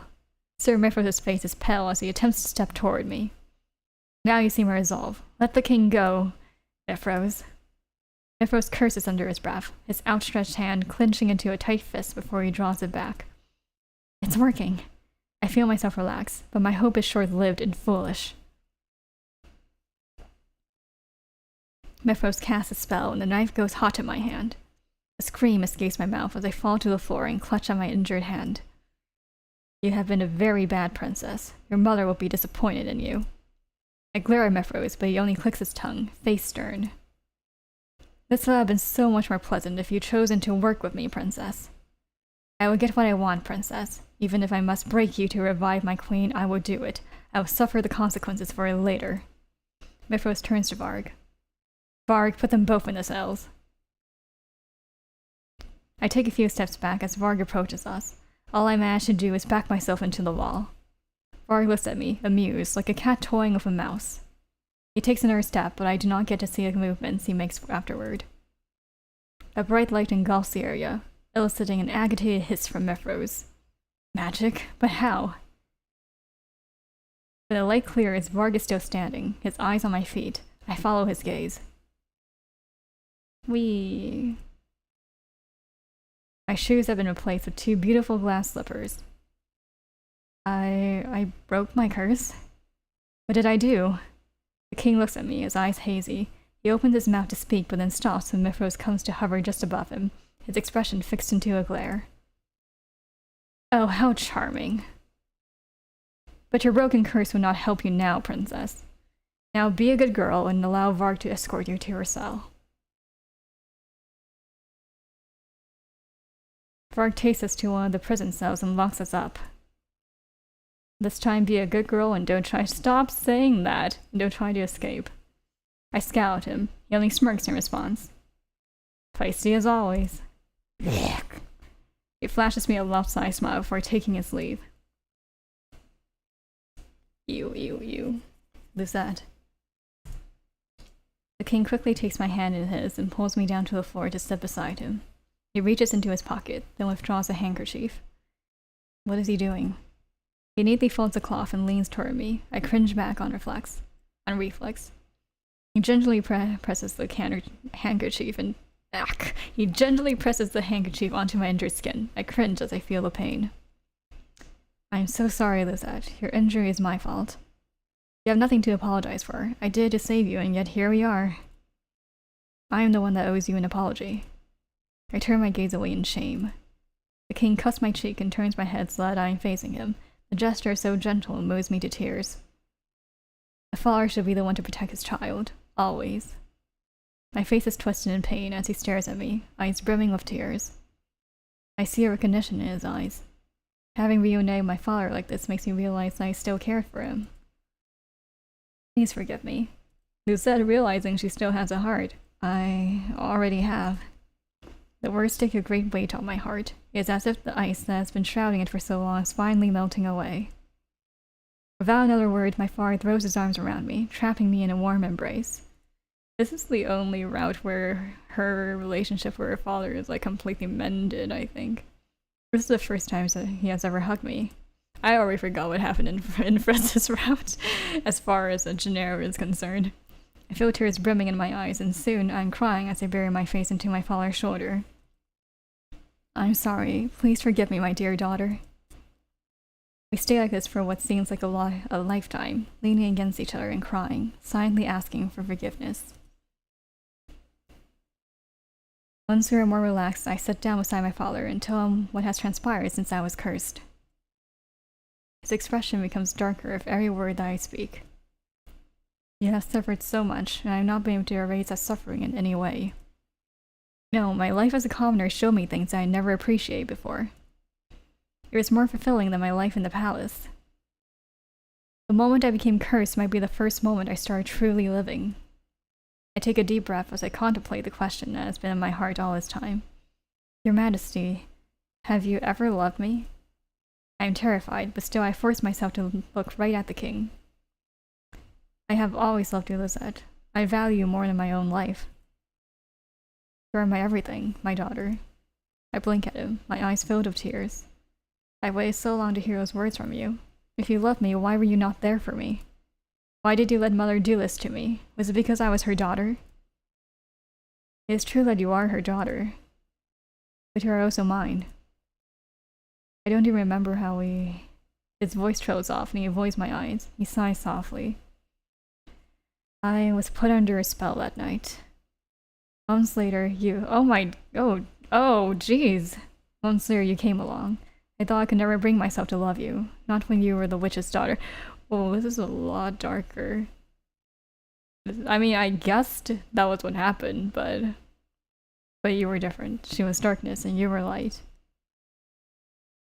And then she corrupted you. Hilda forbade me to get close to you. She was afraid that I would influence you to betray her. She told me that she would steal you away completely if I ever approached you. I couldn't bear the thought of losing my own daughter, so I did as she demanded. I had to watch you grow up from afar. I had to push you away. The only thing I could do for you was help you celebrate your birthday every year. The birthday surprises every year, the lures that led to the secret birthday rooms. Those surprises were always the highlight of my birthday. This whole time, it was you who planned those surprises? I could not let you know that it was I who planned those surprises. The beautiful smile that you had on your face when you saw all of your gifts was more than enough. I'm really sorry for everything, Lucette. For not being a good father, for not being there for you, for pushing you away.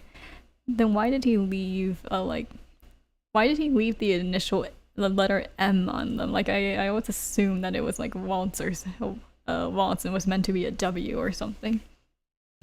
After your mother died, he pauses and shakes his head. After I had thought she died, I thought I might make it up to you, but I failed miserably as your father. You were already so far away from me. I tried to get close to you, but I drove you away. I do not blame you. I think back to all those times when you tried to talk to me or reproach me. I would always walk away or refuse to talk to him. Because I hated him, I was convinced you didn't love me. I tried, but I tried too late and not hard enough. I should have tried to better understand you. I should have tried harder to see what your mother had done to you. I have never expected any sort of forgiveness, and yet you still gave it to me. But now I am at a loss as to what I can do to make it up to you. But you're here now, right? I smile at him hesitantly, and he smiles back. He leans forward to place a kiss on my forehead, even as he wipes a tear away. I love you, Lucette. I love you too, father. He rests his hand on my cheek. Allow me to make it up to you. Allow me to protect you. You cannot bring her back, they said. There would be too many consequences. But if I refuse to help them, they will kill you. Father shakes his head and smiles. If I have to give up my life to give you and our kingdom a bright future, then so be it. Princess, it's almost time to go. Father moves to stand in front of me. I won't let you take her. Varg doesn't answer. He silently taps his cane to the ground, creating the same energy force as before, sending Father back into the wall with an invisible force. Father! Varg staggers back to his feet and gazes at me with a pained expression. Don't do this, Lizette. I ball my hands into tight fists.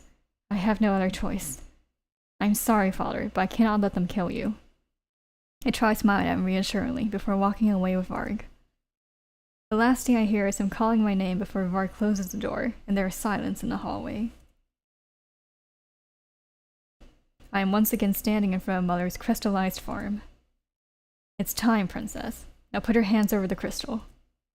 I stare at Mother's crystallized form in silence, but fear takes hold of my body.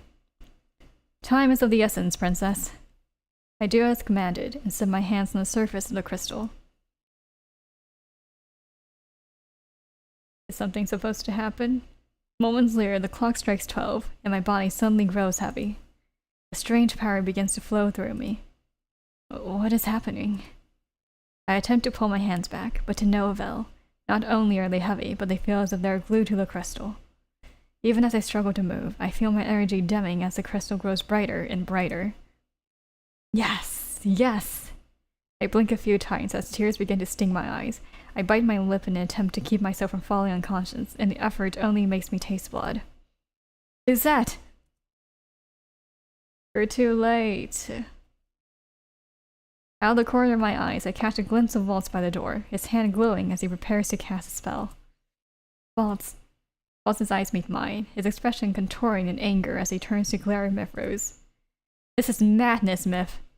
You're too late, Waltz. Just a little bit more and the energy transfer will be complete, and my queen will be free from her prison that she put herself in.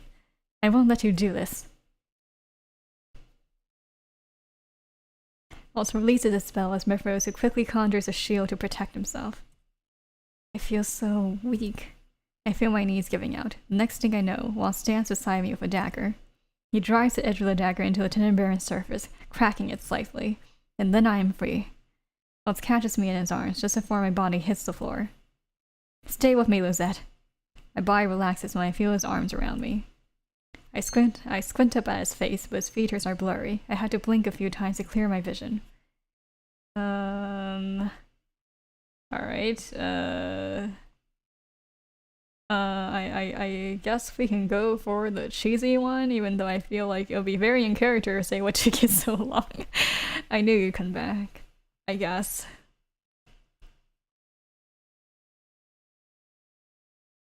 Thank you for trusting me. I will always come back for you, no matter the risks. Could have done that sooner, just kidding. Thank you. Don't speak, Princess. Save your strength. How did you get in here?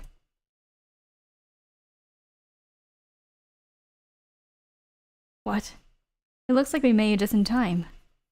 Her face steps through a hole in the wall that her outburst of magic created. She looks solemn. You. How dare you show your face here? You who tried to kill my beloved queen. Kill?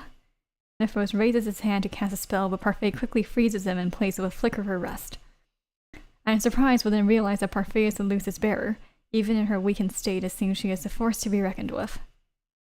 She turns to face me with a weak smile on her face. As the bearer of the Crystallum Lucis, it is my duty to stop Heldir. Such was my goal, even back then. Even the two of us were dear friends. While Parfait is speaking, Varg slowly moves forward with his cane. He seemed just about ready to bring it down to the ground when Parfait turns in place and casts a spell. The magic hits the cane head-on, shattering it on impact. Varg, however, seems surprisingly calm. It's a good thing that wasn't the only weapon I had, huh? Varg suddenly charges toward Parfait, something silver and sharp glints in his hand. Parfait doesn't even move as she casts another spell, knocking Varg back against the wall. The knife in his hand clatters to the ground. Varg staggers back to his feet. The mask covering his eyes falls from his face as he stands. When he looks up, I feel my blood turns cold. And this is how the reveal happens. Fritz? Varg wags his finger at me, his smile crooked. Maybe I look like him a little, but you can't seriously think we're the same person, can you? I clutch Waltz's shirt between my fingers as I stare. Everything begins to feel hazy once again. What is going on? Who's that? Who's that? You know, I'm only realizing that there's no music. Let me see. No, I have it on. Yeah, okay. I hear my father before I see him. When I turn, he is limping toward us with a pain expression on his face. I can only assume that he somehow made it out of his cell, or that someone helped him out. Waltz's arm is still there to support me as I walk toward my father. Farah reaches out to touch both of my cheeks. His warmth makes me flinch. You're cold. I'll be fine. Farah clenches his fist and turns to Mefros. It's over now, Mefros. Not quite. A bright light suddenly surrounds the tender bear, and the whole room is engulfed in white. I should have killed you a long time ago, dear Gennaro. Oh boy. Oh no. Ugh. Father! I am unable to see what has happened, but as soon as the light disappears, I see what horror has happened before me. I scream when I spot the large gash on my father's chest. Blood pours from a wound from a blade of light. I catch my father in my arms and he stumbles back. Waltz quickly comes to stand beside me to help support him. Father!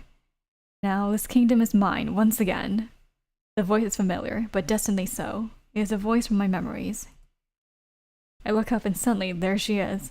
My mother stands before me, beautiful and regal. Her eyes are cold, lacking any kind of love as she looks over at me. Who's that? Welcome back, my queen. Mefros, who has somehow managed to escape from Parfait, is now down one knee before her mother. Hildir. Hello, dear Faye. It's been a while. Parfait puts a hand to her chest as she begins to cough. She collapses to her knees. You have grown weaker since we last fought. Lady Parfait! Lara's eyes snap to Waltz and narrow. I see that the traitor is here too. I also see that you managed to reunite with my daughter. Lara flicks her wrist as she casts her spell. You will pay for what you did to me. Step back!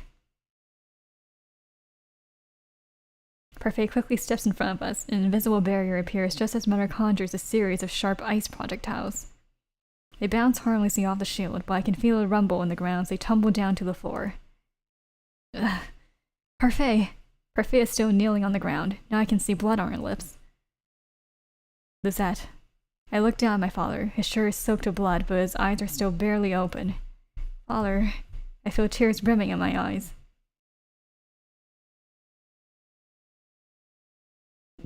The room fills with light, this time emanating from the floor. Slowly our surroundings begin to blur. Go then. Run away, Parfait. That's all you have ever done. Parfait's voice is oppressed and pained as she speaks. We will stop you, Hildir. The last thing I see is Mother's wicked smile. Then the light swallows us whole. When the light fades, we are back in the Martian. Parfait is still on the ground, though now she seems like she might sink into it. Lady Parfait. I'll be fine. Just call Rumple, quickly. Waltz starts from the room immediately. Father, please hold on. My father's clothes are now dyed a thick crimson that stains my hands and dress. Moments later, Waltz returns to Rumple. He rushes over to the king the moment he sees him. Rumple tears my father's shirt open, revealing a deep wound on his chest. He quickly looks over his body, then attempts to apply pressure to the wound, but the bleeding does not stop. He's lost too much blood. Can't you do something? I would do my best, but there is only so much I can do, Princess. I cannot perform miracles. There is a faraway look in his eyes as he says this, an almost pained expression on his face. His helpless expression makes the panic surge in me again. You call yourself a doctor? Ooh, I hate when people say that. Lizette, calm down. I cannot lose him, Waltz. I don't have much time left, Lizette. I turn and look down at my father, my eyes filling with tears. No, don't say it, father. I wanted to see you become queen, but it seems that this is the end for me. I collapse beside father, and he reaches up with shaking hand to touch my wet cheek. Protect our kingdom. I can only nod at him. I will always be with you. I love you, Lizette, and I am proud that you are my daughter. Father smiles at me, and it is so genuine and warm that it brings fresh tears to my eyes. His eyes slowly close, but a smile never leaves his lips. Father. I shake him, but he does not react. No. I lean over my father, willing him to come back, to open his eyes, but he is no longer breathing. For the first time in my life, I cry for my father. I mean, you never had to cry for him before, so...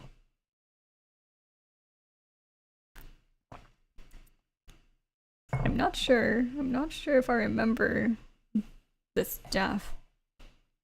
Ever since my father's death, I have locked myself in my room. I am filled with constant grief and pain, but have become numb on the inside. Even when I want to cry, the tears won't come. Lucette, I brought you something to eat. I am in no mood to eat. Waltz sets the tray down and walks toward me. The blankets crumple as he sits down beside me. Slowly he wraps his arms around me and strokes my hair. What happened was your fault, Lucette. He did what any father would do for his daughter. He did not deserve to die the way that he did. By mother's hand. I know. I curl my fingers into Waltz's shirt. I did not want to lose anyone anymore, Waltz. Waltz continues stroking my hair. It'll be fine, I promise. For now, you need to rest, Lizette. I'll be here by your side until you fall asleep. He plants a kiss on my forehead and I close my eyes, relishing his warmth. How can you promise that? Waltz's hold is firm but comfortable, and I sink into his arms as I fall into a dreamless sleep. Hi, Regina! Alright, so the king just passed away, right? And I don't remember that death happening in Waltz's trial. I don't remember his route having any deaths at all. So I'm a little bit surprised right now. Days later, the past announced his father's death. It isn't long before Alcester is given his crown. The announcement of his ascension comes with an explanation of the king's death. The past paints me as a criminal, telling the townsfolk that I was the one who killed the king. I also don't remember this happening. I am labeled as a fugitive, and the royal family is officially declared missing. We have all been hiding together since then, the royal family included. Aren't you part of the royal family now? I mean, your curse is broken. Now it has been 2 weeks since father died. The longer time moves on, the more aware I become of one gaping realization. Father has not yet shown herself to the public. What could she be plotting? I place my hand over my heart, willing the pain away. Every time I think of mother, I remember the sword of light that went through my father's body. Enough time has passed. Even though I am suffering losses, I cannot stand idle. I have a promise to fulfill.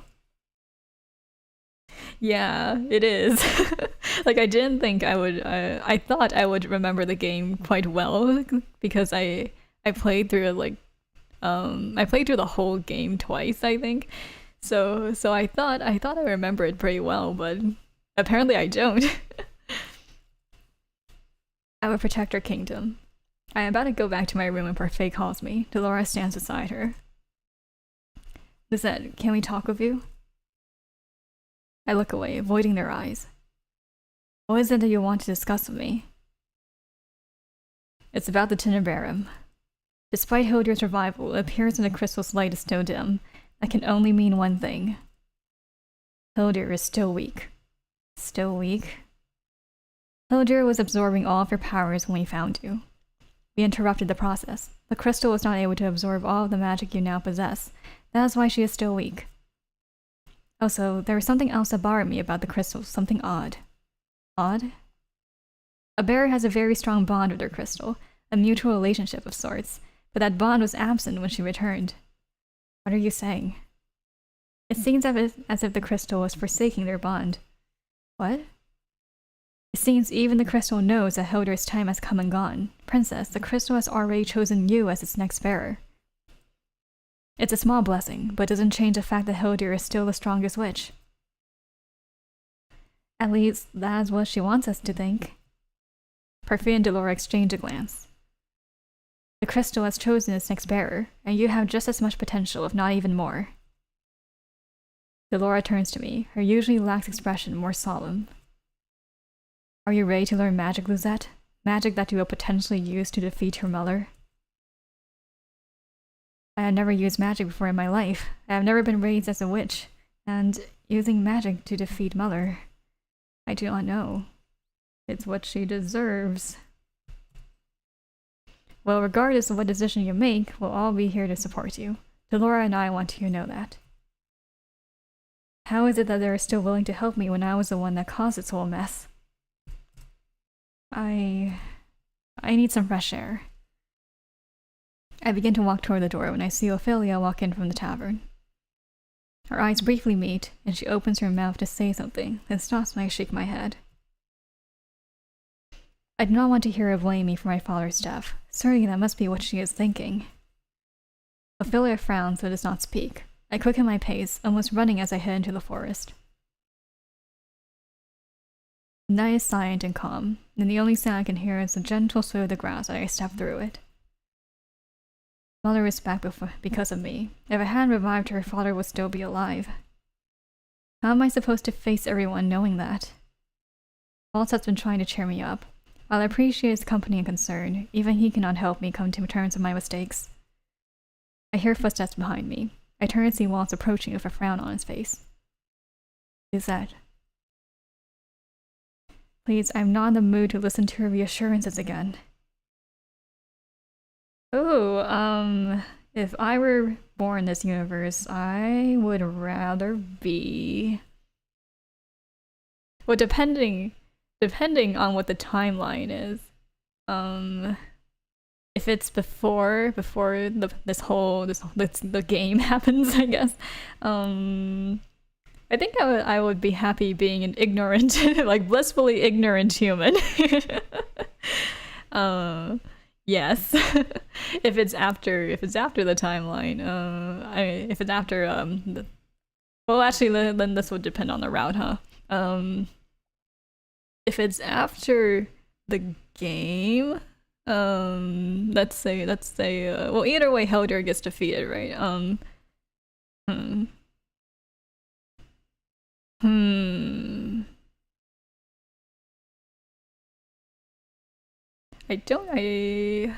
I am leaning towards either still being a human or a witch. I mean, it just seems interesting to be to get it, you know, to be able to control magic, but because I don't quite know the difference between like witches and fairies in that case, since to begin with, the only difference is that witches have a bad reputation while fairies don't, and that is kind of resolved after the game. So, yeah. What about you?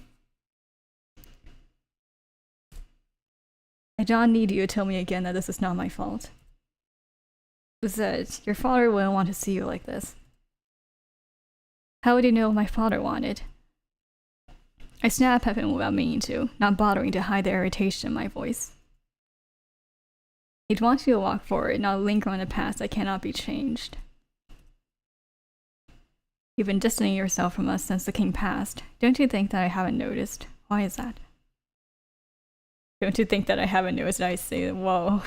No, what did he say? Sorry, Waltz. Wait, I can't go back. Oh, okay. Don't think that I haven't noticed. There you go. I was like, what do you mean, don't you think that I haven't noticed? Okay. Because this is the only way I can keep them safe. Huh, ...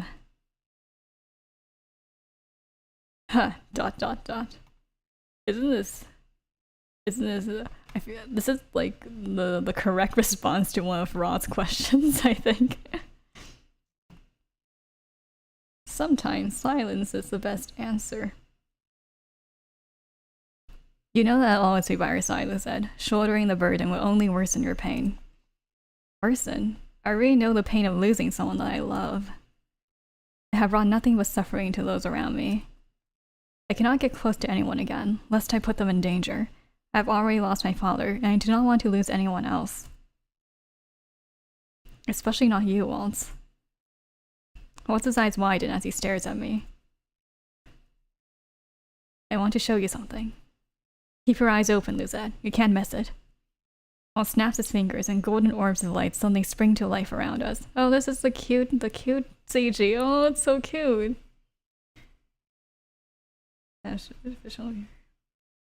Oh right, fairies do have healing and defense powers, but I mean, I guess I don't know about healing, but I know witches also have defense powers. All